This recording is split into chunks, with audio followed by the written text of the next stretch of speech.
Okay, hello everyone. It is the top of the hour, so we are going to get started with the webinar.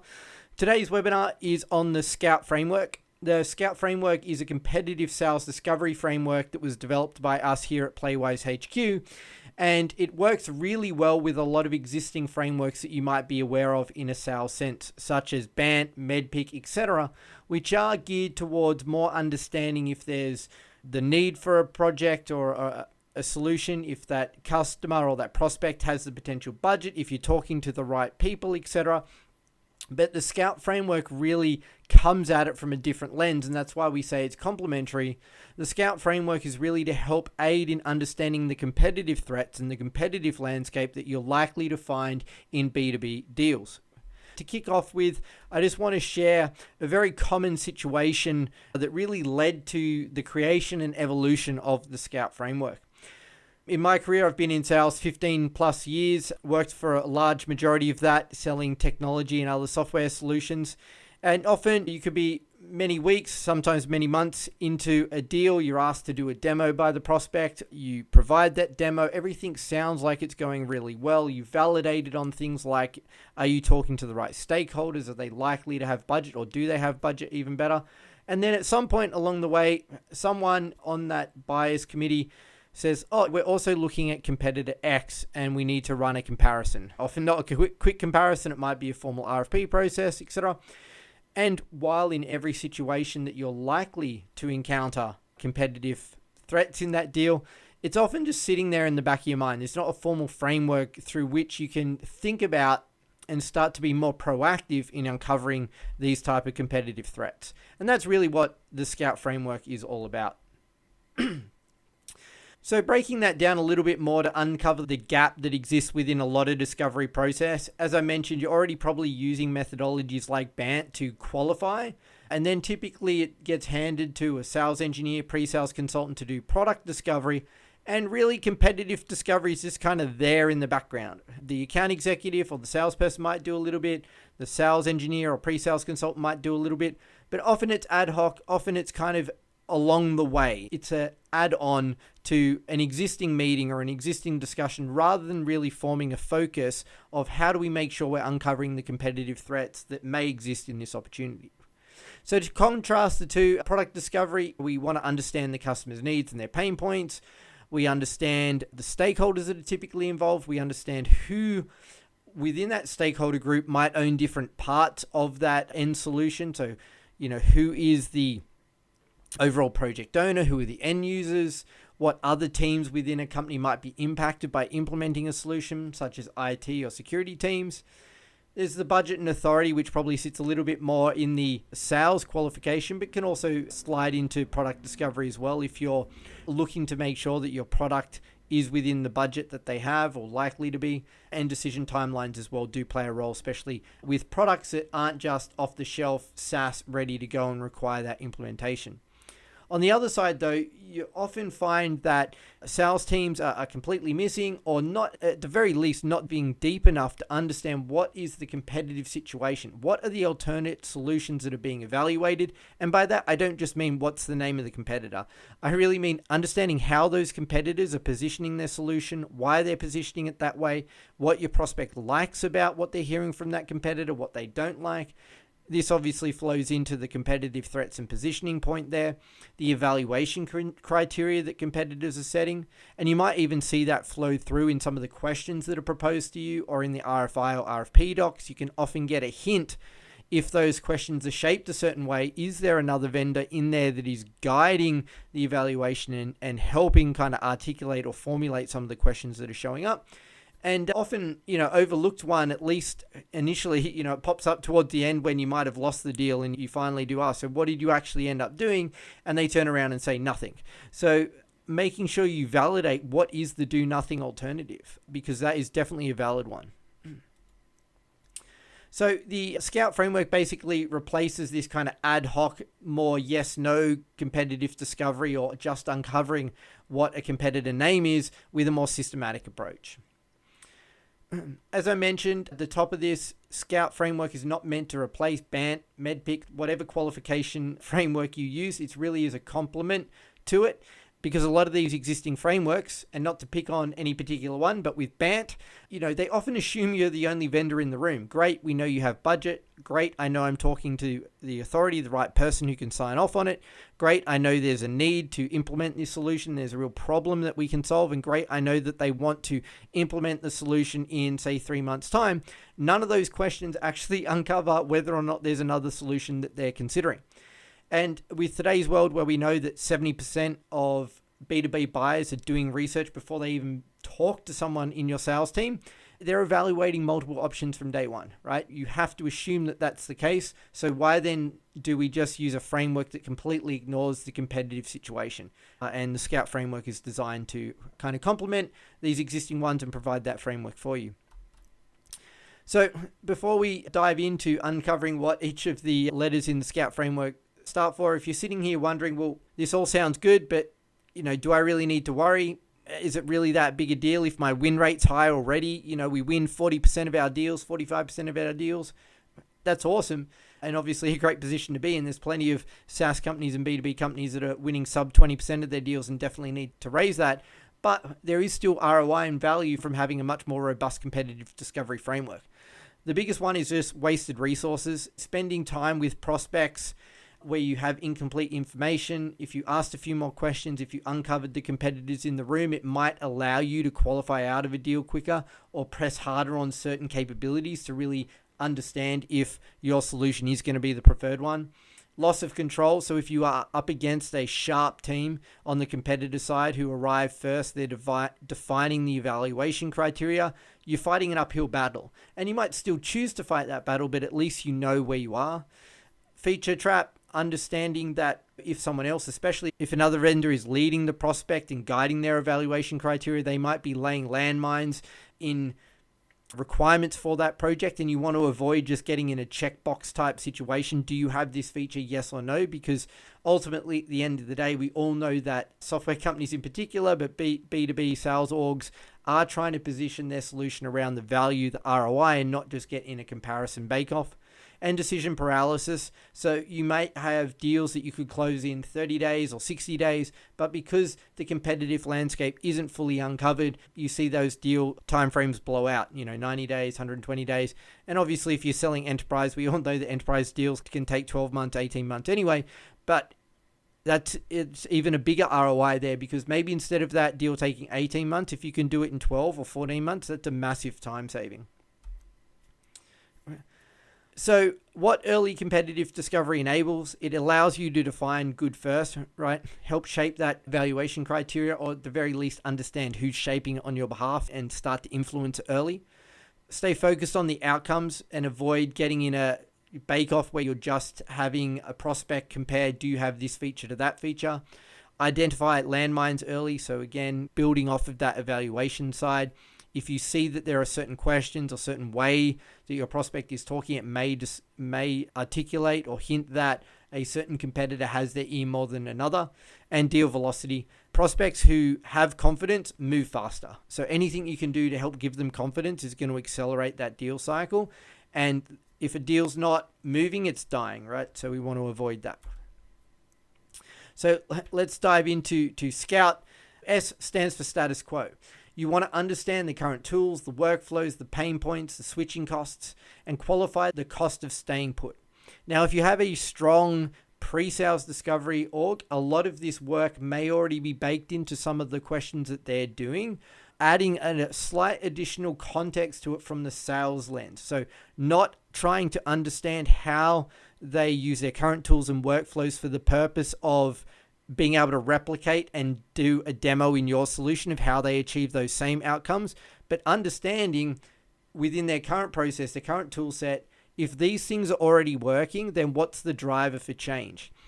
Is the driver for change large enough or sufficient enough to overcome the inertia that's within any organization? Because there is a cost of moving. Even if your solution on paper delivers an ROI, at the end of the day, someone has to stand up and say, we're going to go through this process of change. And that process can often be time consuming. It can take people's focus away from their core jobs, etc. So competitors and considerations. What are the alternatives in addition to doing nothing? And this also includes internally built solutions, and understand their perceived strengths and weaknesses. Again, this needs to go beyond just understanding, I know competitor X is also in this deal. There's a series of questions, there's a series of exercises you can go through to start to tease out and uncover what's driving those competitors, how are they positioning themselves, and then use that to your advantage. So outcomes, shifting away from that feature bake-off and understanding that if all things go to plan, what are the outcomes that they're trying to achieve, whether that be through improving their internal process or onboarding a different solution. The users and use cases. So often in a lot of sales frameworks, you want to understand who the authority is, who the champion is, the person who's going to put pen to paper and actually sign off on the deal. Sometimes though, it's overlooked who the end users are. How do they interact with your product or service? Because ultimately, they are going to have a say in the solution. Maybe if it's more of a top-down decision, they won't have initial say or as strong an initial say as you think or hope they will. But when it comes time to renewal, 12 months down the track or at the end of a 3-year contract, if the users haven't bought into your solution and aren't getting value from it, and then the powers that be within the organization look at utilization and they see that it's low, you're going to get offboarded pretty quickly as a vendor. So you need to pay attention to the users to understand how they currently achieve the outcome that your solution's being bought in to do or your service is being bought in to do. What are the use cases? And identify champions within that user group as well. It's very important that you have people within an organization who are going to take the tool, solution, service, etc., whatever it is that you're selling to them, and actually start to run with it in the organization. And yes, that does move into more of a account management flow, but it's important to identify them early on in a sales cycle. Timing and triggers. So while a lot of sales frameworks want to work out, are we working towards a time frame in terms of achieving the deal and signing off on the deal? There's a slight different lens to it through the Scout framework. Yes, we want to understand why we need to achieve the project by a certain date, what's the steps to get sign off, but also understand the triggers that have led up to that decision. Maybe there's something in their status quo process that they do time and time again, and it has only an 85% success rate. So while they might be working towards, hey, we do this thing on a quarterly basis, therefore we're looking to procure a new solution by the end of the quarter, the trigger in that situation is that every time they've done this process previously, they only get an 85% success rate. So it's combining the two there. Okay, so we're going to dive into each of these in a little bit more detail, and I'm going to offer some suggestions between red flags and ultimately where you want to get to in the ideal outcome. So status quo is about understanding the incumbent bias, the switching costs, the integration challenges, because as I've said, sometimes your biggest competitor isn't another vendor, it's just the inertia within the account. So you don't want to just start off with something very vague. Hey, why are you looking for a new solution today? Because you're very likely just to get a response of, oh, look, we do this thing XYZ internally, and we thought it'd be great to look for a software solution, or we thought it'd be great to buy a product that helps with that. It's not really uncovering. It's vague. It's vague in terms of the detail that you get from it, and you can't then use that to make more informed decisions. So some key questions you can ask are, walk me through how you handle said process today. What's working and what's breaking? And then as they go through that, you can ask them, what do they like about what's working? What is the impact of what's breaking? And now you have a much more robust understanding. How much time does your team spend on X process per week? If you layer that on top of the first question, you can now start to build out an ROI, and you can also circle back to them later on in the sales cycle if you're starting to get stuck. For example, hey, when we first met, you mentioned that process X, Y, and Z are currently breaking, and that it was taking your team 10 or 15 hours per week just to work around that. Is that still the case? You might find out 4, 5, 6 weeks later that they say, actually, no, it's not, because we found out that we could do something internally to remove that bottleneck or overcome that challenge. Not great for you in terms of you're probably not going to get the sale, but at least you uncover that earlier in the sales cycle, can qualify out and save you time. Often you find people, especially if they're more junior in their career, that they struggle to articulate some of these challenges in real metrics or raw numbers. They might not exactly know how many hours per week. That's why if you kind of run into those situations, I suggest something like, can you rate your current approach out of 10 or out of 5? It doesn't really matter. But what you're trying to do is just put a stake in the ground to understand how they perceive it. So if someone says, oh, look, our current approach is like an 8 out of 10. I mean, that's probably not a good thing for you as a salesperson because it's a pretty good process. It's very unlikely that a process is ever going to be 10 out of 10. But if someone's saying it's 8 or a 9, it's very much heading in the right direction. So you can then use that to your advantage. Say, hey, what would it take then, in your opinion, to get from an 8 to a 9 or a 10? What would we have to do to achieve, in your mind, a 10 out of 10? Now you're getting them to share exactly what they want to see. At the other end of the spectrum, or towards the middle, oh, it's currently a 5 out of 10, or it's a 1 or 2 out of 3 out of 10. Now you know, okay, they're in severe pain, and you can press on that a lot harder. So some other red flags, heavy sunk costs.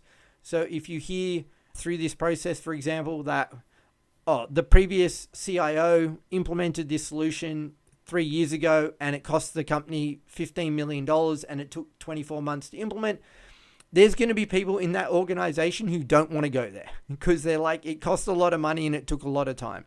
And even more so if that CIO is still there. And then if there's multiple happy stakeholders with the project already, even if you've got one champion who wants to push forward, if they're one in a sea of many, it might be harder for them to get buy-in, right? And we've kind of talked about this, but the pro tip is really to quantify what that pain looks like. So it takes too long is not very valuable. If you can get to those hard numbers, hey, we spend 40 hours a month doing this, we want to be able to do it in 4, great. As a fallback, getting them to rate out of 1 to 10 how they think it is can be a good idea too. So moving on to C, competitors and considerations. So you can't position effectively against an unknown enemy. Your prospect is mentally comparing you to something at all times. When you're meeting with them, when you're doing a demo, in the back of their mind, they're thinking, oh, we met with vendor XYZ yesterday, last week. They said they would tackle it this way. How does that compare? So a lot of salespeople are actually scared of mentioning competitors or bringing up competitors. They feel that if they do that, the vendor might then go and look at them. And it's ignoring the fact that the competitors are already there, whether you acknowledge it or not. It doesn't go away, right? So how do you uncover those competitors without necessarily asking a direct question like competitor A or competitor B, although that is also a valid approach, which I'll cover in just a second. You can say things like, I'm sure you've looked at other approaches. What else are you considering? That's a much more open-ended question because in certain situations, it might not just be other software solutions or other product-based solutions. Maybe they're thinking of getting a consultant in to help improve their internal process. So that might be something that comes up. Oh, hey, we have our internal process. We're looking at getting a consultant in who has experience using our current tools or current process to try and improve it. Great, at least you know. Something like a status quo or spectrum question, I should say. And you can phrase this like, typically when we speak to customers like you who are in a similar situation, they're either looking at sticking with the status quo, building something internally, or going with an off-the-shelf solution. Where do you feel you sit on that spectrum?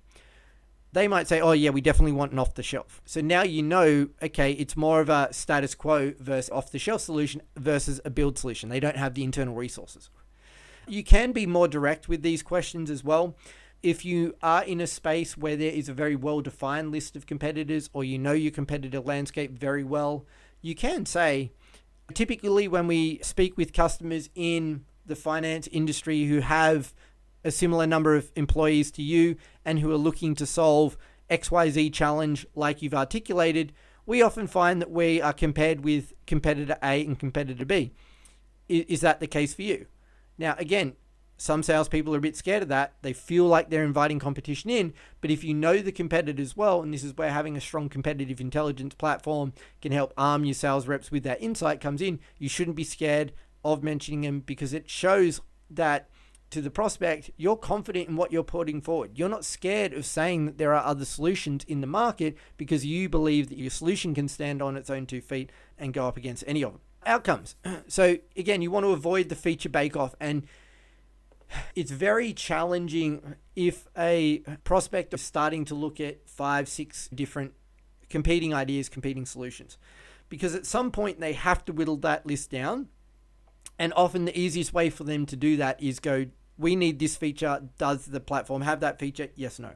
This is why you do want to go through that process of being more specific rather than vague. So again, we need better reporting is vague. What does that become if that's all you get? Is you get a feature checkbox list that says, does the solution offer reporting? Yes or no.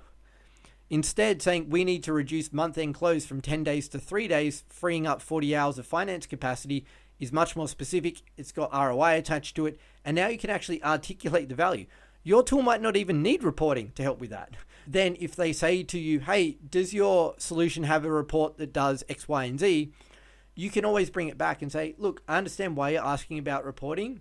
The reason why we don't have that particular report in this instance is because we're focused on the outcome that you want to achieve, which is reducing the month-end close from 10 days to 3, freeing up that 40 hours that you mentioned. Here are 3 customers where we've already done that for them, and they're very similar to your organization because of A, B, and C.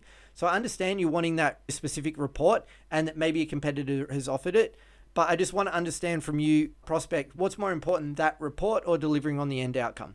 So you're bringing it back because you've asked those specific questions, because you've got that specific outcome that they're after.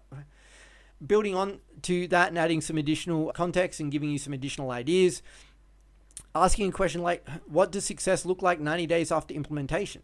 This is a big one, especially if you know that your competitors are much more complex to integrate, much more complex to set up, and take longer time to onboard. This is almost laying a landmine. So for example, if you have a competitor that takes 6 months to get the solution up and running, and you ask a question like, what does success look like 90 days after implementation? In their head, they're like, 90 days after implementation? The other solution we're looking at saying it's going to be 6 months, 180 days before we see anything. 90 days, now you're starting to lay a positive thing. Hopefully they then articulate some reasons too. Oh, we'd love to be able to do X, Y, and Z. For example, free up the 7 days there in the reporting. And you can then, again, provide proof points and say, oh, hey, here's 3 or 4 customers that we've done this for. Within 90 days, we achieve these outcomes. Some other questions for you. What metrics prove that this was worth the investment? Can you put a number on that? The hours saved, the revenue impact, the error reduction, etc.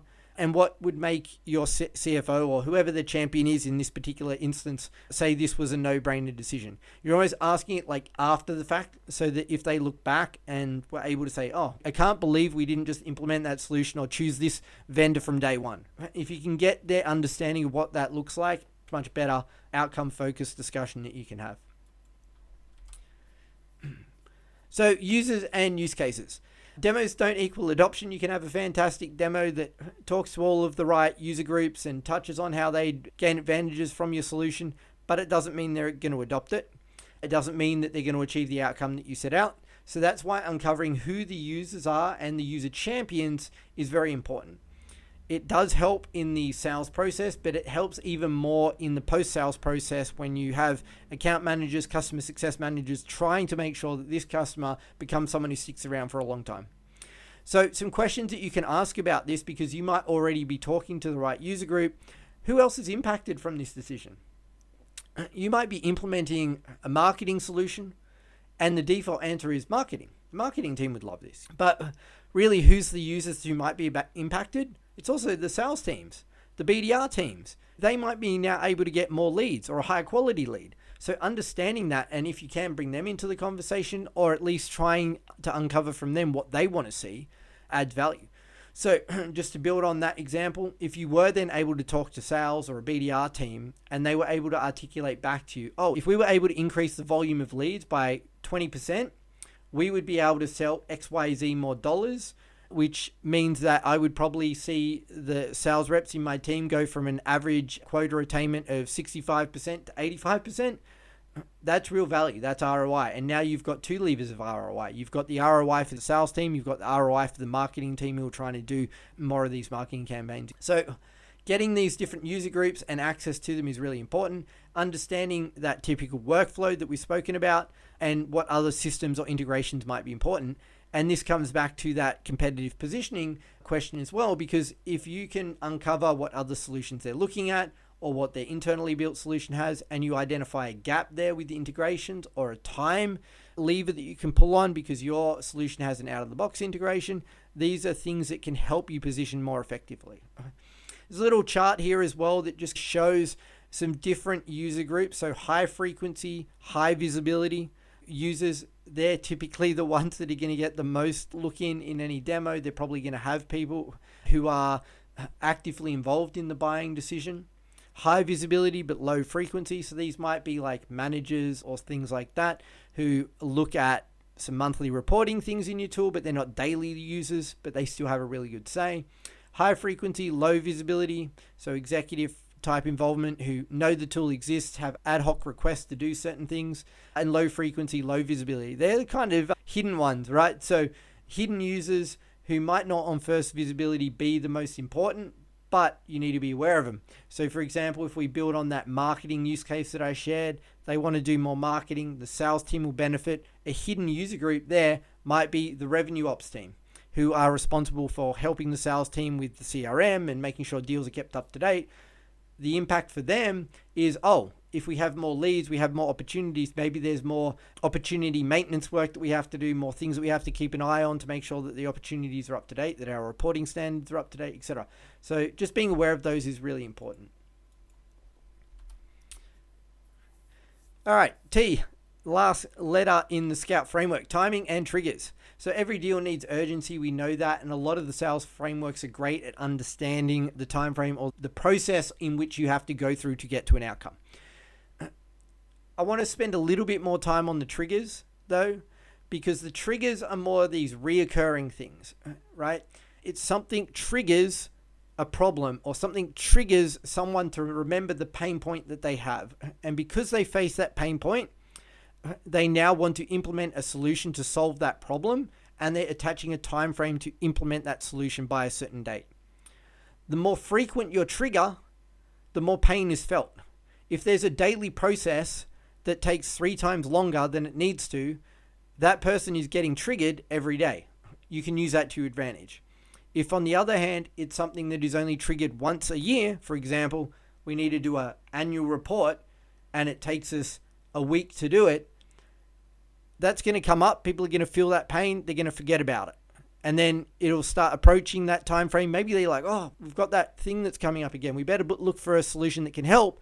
By the time they start looking, maybe timing gets too tight and they're like, you know what, we'll do it manually again this year. We'll look again next year. And then the mindset gets reset.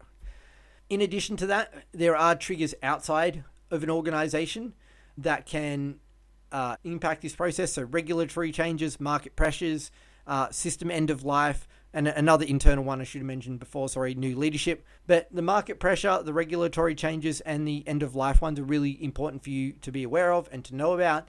The regulatory changes in particular can drive a very hard deadline. If there's a piece of legislation that says a company has to be able to do something by X date, they know they need to do that, right? Market pressures, especially in today's world where it's really competitive and there's more and more competitors popping up all the time. For a competitor that your prospect is facing, they might be rapidly seeing loss of market share. They might be seeing a rapid increase in their loss rate against that competitor, and they might have a very urgent situation that's driving them to address that problem and add a capability or expand their product offering or be better at their marketing, whatever it is, right? They're trying to respond to the market pressures that they're facing just as much as you. So some questions that you can ask, what's driving the urgency to solve this now versus 6 months ago? What happens if you don't address this? What's recently changed that made this a priority? And what's triggering this initiative now versus last quarter? So again, out of all of the kind of Scout framework, the timing and triggers one should be one that you're already covering off on in the sales process. But I just add that extra lens to really think about the triggers as much as the timing that is driving the sales cycle itself. They're definitely related, but there's some independentness between the two of them. Okay, so now let's run through what a 30-minute Scout discovery call could look like. Typically, if you're doing a Scout style discovery call, you've already had a call or a meeting with a prospect. You've done that initial validation already, so they're aware of your company. They know, broadly speaking, what your solution is. You, broadly speaking, know the types of problems that they're looking to solve, and you've framed this conversation as a deeper dive to help you help them, right? This isn't just an information gathering exercise to make your life easier. You need to position this as, hey, if we can spend some time and sit down and really understand your business and what's driving some of the challenges, I'm going to be in a much better position to recommend the right product, service, solution, etc., whatever it is for your organization, given those constraints and given what you're looking at. So 2 minutes, first 2 minutes, the opening and the permission. Hey, appreciate your time, prospect. As discussed at the back of our last meeting, I wanted to set this to achieve XYZ outcome. Does this all still make sense? Is there anything else that you would want to cover after you touch on the agenda items of the Scout framework? First up, you want to cover the status quo. That's really where it all starts. Understand the current approach, what's working, what's breaking, time spent, etc. Everything we've covered.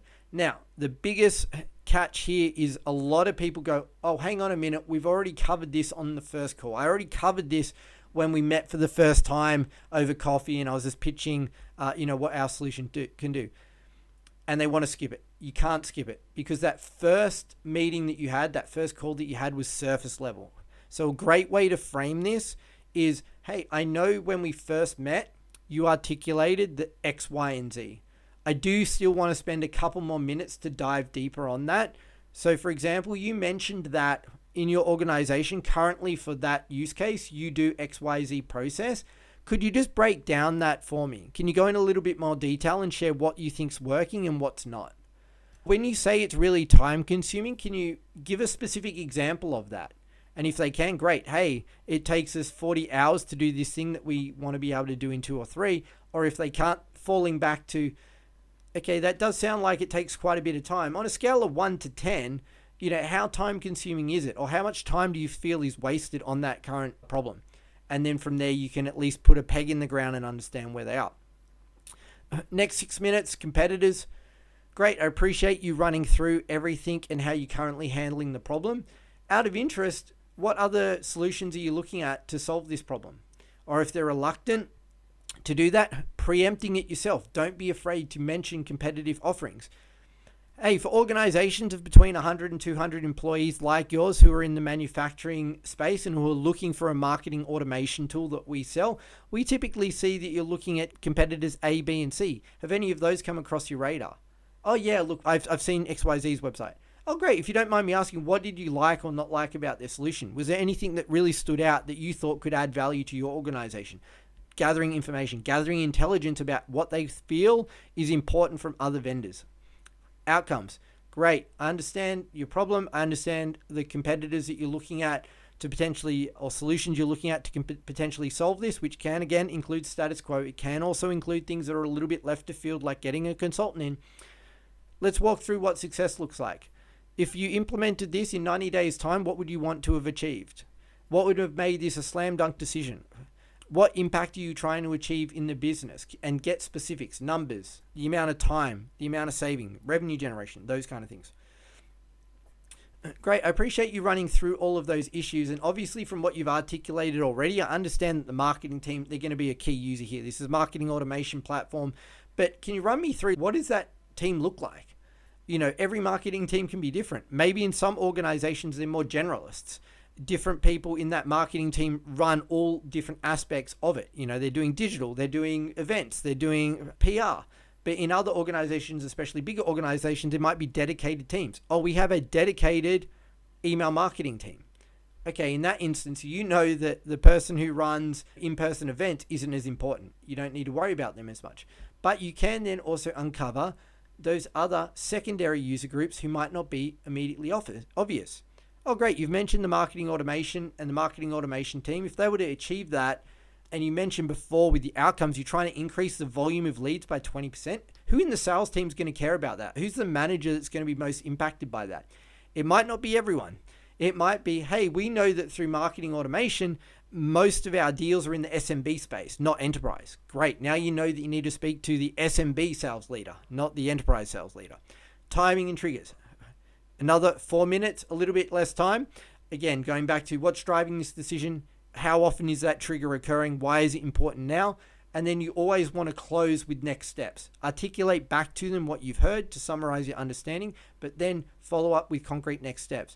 And again, this is going to depend on how the call goes. But for example, if we build off of the users and use case point, a next step might be, hey, if I email you, can you do an email introduction to the head of sales? I'd really like to understand the impact that increasing the volume of leads for the SMB team by 20% would help.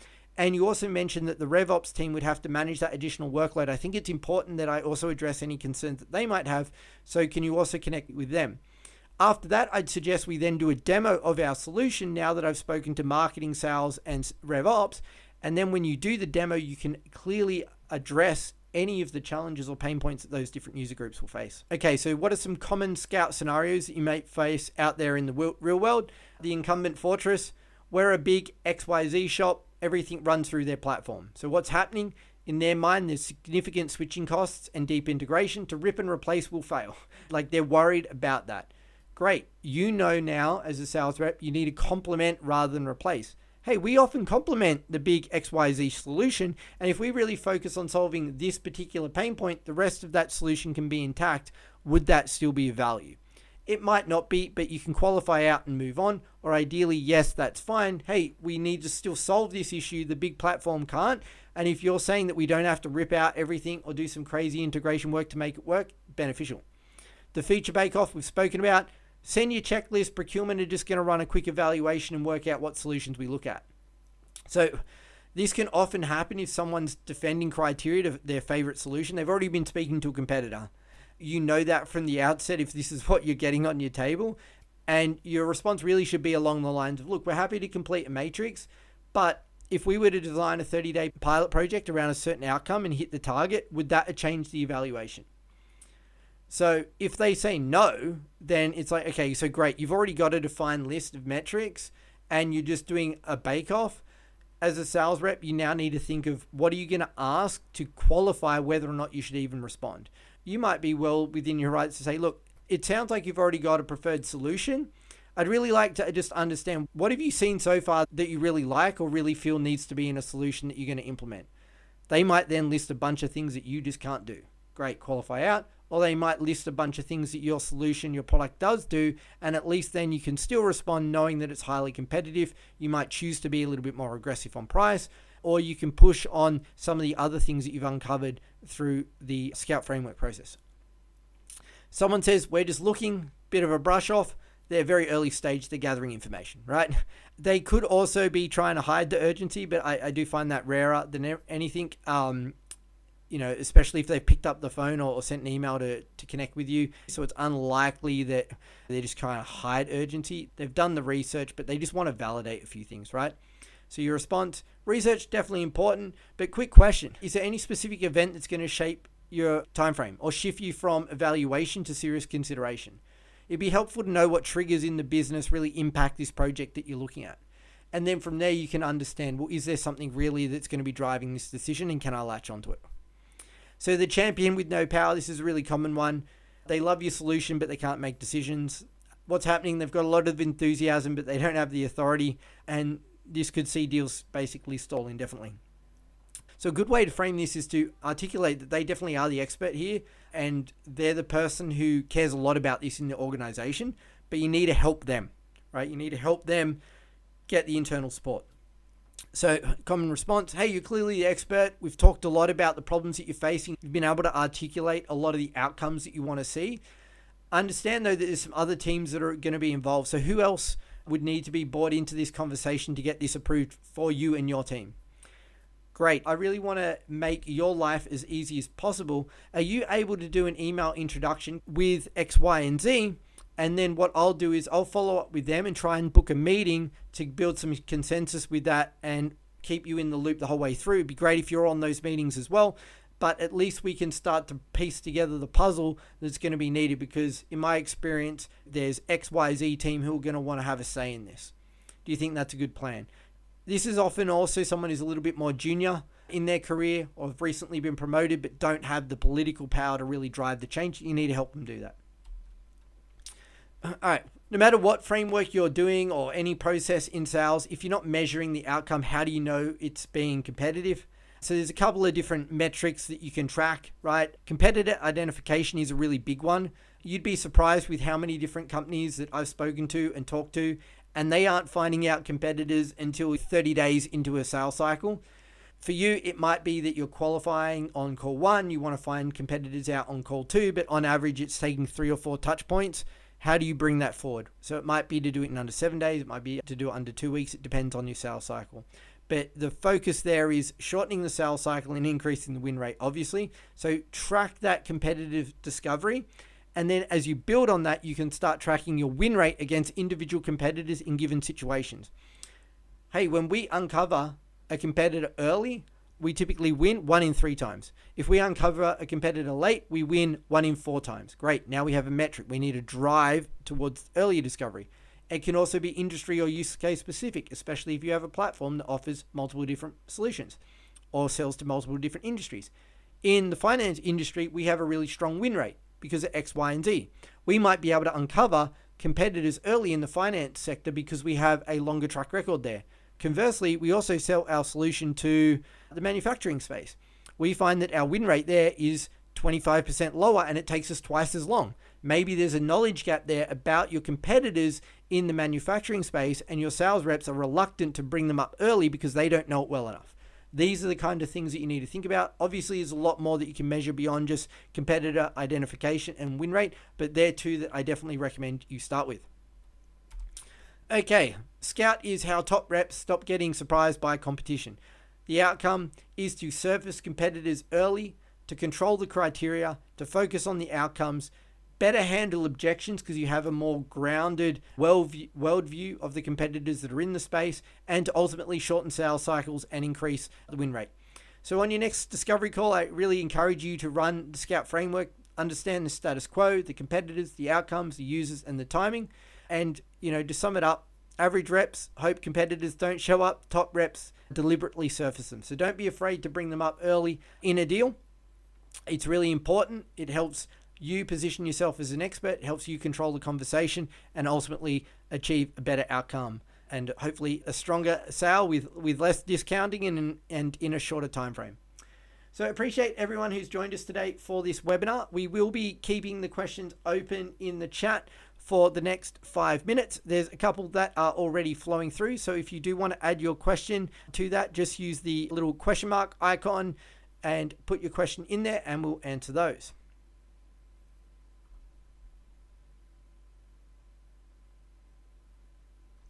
Okay, so we have one question that has come through. Sorry if I'm just looking off screen just so I can read this for a second.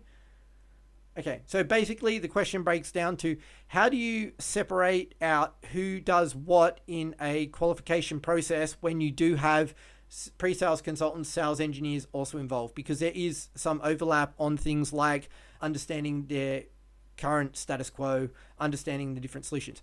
There's no reason why you can't combine these things. So if you already have a discovery process, it's very common that the salesperson jumps on that call and is like, hey, I've brought in our sales engineer. They're going to ask a few questions to understand your current situation and what you'd want to see in a demo. And then the salesperson puts themselves on mute, turns their video off and just sits there. I've seen that so many times in my career. It's very frustrating. Not only does it signal that you as the salesperson are kind of disinterested, but you should be adding value at all times. So if that is you, you're selling more of an enterprise solution, definitely have that meeting with your sales engineer, pre-sales consultant beforehand and say, hey, look, I want to weave in some questions that fit in the Scout framework so that we can cover off on each of these points. Status quo, competitors, outcomes, users, timing, etc. How do we do that with the questions that you need to ask and make it feel natural? So it's a conversation, right? Your sales engineer might dive into a current solution that you're using, some more deeper technical questions on the integrations, but you can then always add to that. You can always add your business lens, your sales lens to it to understand what's the impact for the end users, what's the ROI they're trying to drive. So make it more of a collaborative situation. If you do have a champion though, sometimes they will be willing to give you extra time, just you one-on-one as a salesperson, so don't be afraid to do that. And ideally, while you do want to uncover all of this, as early as possible, sometimes, just because of the way calls go, if you can't get everything done in one call, it's okay. You can pick up the phone and call them another time. You can schedule another meeting. You can add to what you pick up along the way. You might uncover 1 or 2 competitors in the first call. You know that there's probably another 1 or 2 there. You uncover them later. But by having the framework, you're going to be in a much better position than not having it at all. Okay. The next question is on timeframes. shortening sales cycles. User just wants to understand in more of an RFP process, how do you shorten the sales cycle? Obviously, if a company has gone to an RFP or RFI process, they are going to be defining the timeframes, right? The best way you can influence that entire process is to have met them before they even got to that stage, right? So that you can control the narrative. And then maybe when they release the RFI, RFP, the criteria that they're putting in that is being guided by what you've already been sharing with them and the capabilities of your platform, your solution. So you already got a leg up. And B, if you can get to a point where they're doing some evaluation before the RFI, RFP process is formalized, maybe they make it more of a private RFP. So they don't just put it out to the market, and you can help influence that. You could say to them, look, I've seen this process play out a number of times. If you go to a public RFI, RFP, you're likely to get 20 or 30 people respond. Most of them aren't going to be relevant. They're not really going to understand your requirements. Are you looking at making this a private RFP? I've seen this work for XYZ reasons. So again, not as much control, but you definitely can help and can do some things, and meeting them early is definitely the number one way to do that. All right, one final question because we do have to wrap it up. This question is regarding getting access to different stakeholders within the organization. So this user is saying that they have previously tried to ask for access to other user groups, other stakeholders, but often just get blocked or rejected. Yeah, look, it obviously sales is never easy as it is on paper. One of the things that I would say though is articulating to the person that you're talking to why you want access to this other team and the value that will come from having a meeting with them can definitely help. So it's not, hey, I want to connect with your head of sales just to understand, what they do. It's, I want to connect with your head of sales because you said that XYZ outcome would help drive ABC benefit for them. It would be great if I can understand that in more detail so you can frame the conversation. I would even go as far as in those situations, if you think you're going to get blocked, say something like, do you mind if I draft an email and send it to you and then you forward it on and copy me in? So you then write the email saying, hi, XYZ. I've recently been speaking with this person in your organization about this problem that your organization's been facing. I understand as head of sales, you would benefit from trying to increase the volume of leads for your SMB team by 20%, which is likely to increase your average achievement rate of reps by X%. If you've got 15 to 20 minutes, it'd be great to meet. Something like that. And then you send that to your champion and say, just forward it on. Now they don't have to do the hard work. They don't have to think about it, because I've also seen other times where, I've asked for an introduction and the person's just emailed the other person and said, I'm speaking with Paul from XYZ organization. He wants to meet with you. And it's like, okay, well, what's the person going to do with that? Not a lot, right? So the more you can guide them, the better. That would be mine. But we are coming up to the top of the hour. Appreciate everyone who's been able to join the webinar today. It will be made available as a recording. And as you may have heard a little bit along the way, we at Playwise HQ is a competitive intelligence platform that allows you to use AI to create competitive battle cards in just minutes. And then more importantly, surface the intel and insights that your sales teams are hearing on the ground into those battle cards so it becomes a central source of truth.